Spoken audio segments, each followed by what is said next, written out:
नमस्कार, मी सीए शीतल डोळसे। आज आपण आपल्या शेतामध्ये आलो आहोत।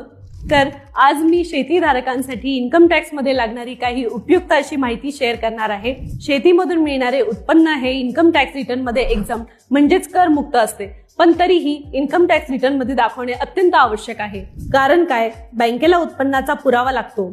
मोठ्या व्यवहारांसाठी म्हणजेच car loan, home loan, investment यासाठी बँकेला इन्कम प्रूफ लागतो। भविष्यात इन्कम टॅक्स नोटीस येऊ नये म्हणून किंवा तुमची आर्थिक विश्वासार्हता याने वाढते। नमस्कार, मी सीए अभिजित डोळसे।